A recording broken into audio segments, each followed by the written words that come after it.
Hello and welcome to ILTV's Evening Update. I'm Aaron Porras, here with the latest news from Israel.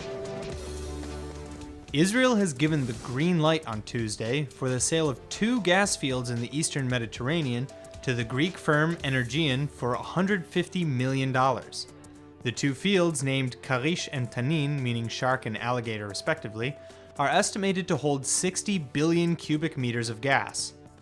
Energy Minister Yuval Steinitz announced the agreement on Tuesday, saying that the sale is part of a government move to avoid a monopoly situation in the natural gas sector.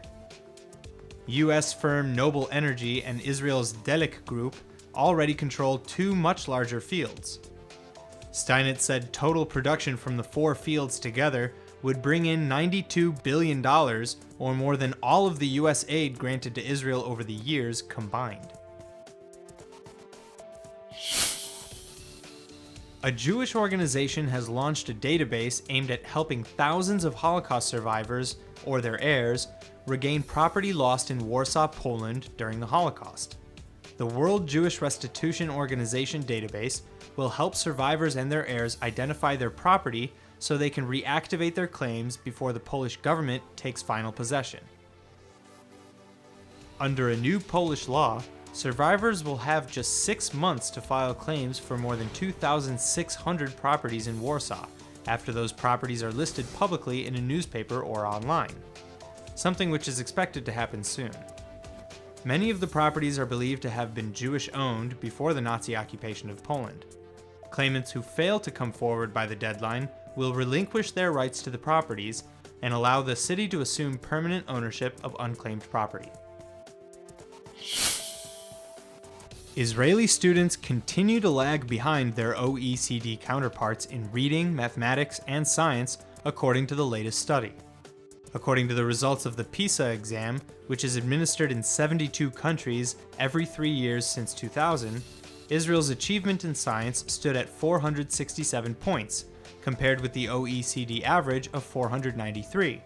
That places Israel in 40th place. Israeli students also scored significantly lower in reading and math than their OECD counterparts. The survey found significant gaps between students of different sectors and socioeconomic standings too. Hebrew-speaking pupils scored similar to or even surpassed the average OECD student in all 3 subjects, while Arabic-speaking students scored well below the average. Large gaps were also seen between students from higher socioeconomic backgrounds than those from lower income brackets. Israel has denied entrance to an NGO official affiliated with the boycott, divestment, and sanctions movement against Israel, citing anti-Israel activity as the reason. This marks one of the first few times Israel's public security and interior ministers said publicly that they blocked the entry of an activist viewed as hostile to the nation. The activist in question is Isabel Firi of Malawi, who is Assistant General Secretary of the World Council of Churches, and she was banned because of her long affiliation with BDS. The World Council of Churches vehemently protested Israel's refusal to allow one of its executives to enter the country, charging that officials wrongly accused her of supporting the anti-Israel boycott movement. A new report by Israel's state comptroller Yosef Shapira says that hundreds of thousands of Israelis are exposed to serious danger of attack in future wars. In a scathing report documenting the government's lack of preparation for future war, up to 50% of Israelis lack proper bomb shelter protection against rockets fired from Gaza to the south or from Lebanon or Syria in the north. Shapira said that Israel had not learned its lesson from Operation Protective Edge, which took place in the summer of 2014, during which Gaza terrorist groups fired thousands of rockets at Israel. A special section of the report focused on residents of northern Israel, where thousands of advanced Iranian rockets are directed at their communities by Hezbollah.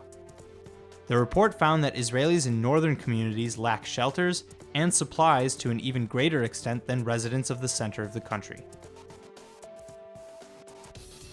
That's all for now. Stay tuned on ILTV.tv for our main daily broadcast playing after this. I'm Aaron Porras, and see you tomorrow with our morning briefing from Israel at 8 a.m. Eastern Time.